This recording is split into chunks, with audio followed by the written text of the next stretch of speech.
మనం దేశ సమగ్రత గురించి ఎప్పుడు ఒక తొలి ప్రాధాన్యత ఇవ్వాల్సిన అవసరం ఉంది. అలా చెప్పడానికి కూడా చాలా కారణం ఉంది. ఎప్పుడైనా సరే మీరు భారతీయ చరిత్రను చదివితే బ్రిటిష్ వాళ్ళు మనకి స్వాతంత్రం ఇచ్చి వెళ్ళిపోయేటప్పుడు దేశంలో ఒక కల్లోలిత వాతావరణాన్ని సృష్టించారు.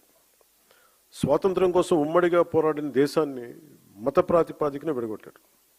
దేశవ్యాప్తంగా ఉన్న ప్రతి రాజ్య సంస్థానాల్లో అనేక సమస్యలను సృష్టించారు.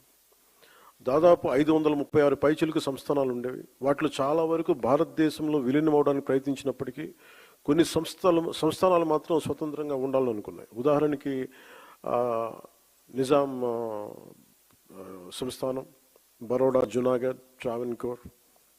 కానీ సర్దార్ వల్లభాయ్ పటేల్ గారి నాయకత్వంలో మనం ఈ దేశాన్ని ఏకం చేసాం. ఆ స్ఫూర్తి ఇప్పటికీనే కొనసాగుతుంది.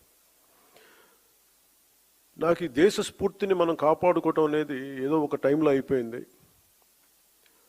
సర్దార్ వల్లభాయ్ పటేల్ గారు చెప్పిన మాటలు 47లో స్వాతంత్ర విభజన ముందు జరిగిన 2 సంవత్సరాలు కల్లోలం 49లో ఆల్మోస్ట్ మనకి ఈ కాన్స్టిట్యూంట్ అసెంబ్లీ డిబేట్స్ అన్నీ అయిపోయిన చివరిలో ఆయన అన్న మాటలు, human memory is very short.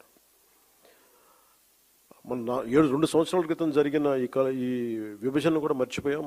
అందువల్ల ఇది ప్రతి ఒక్కళ్ళు గుర్తుపెట్టుకోవాల్సింది అనేది ఆయన చాలా వేదంతో చెప్పారు. అది సో దాన్ని, ఆ మాటల్ని నేను చాలా ఇన్స్పైర్ చేసి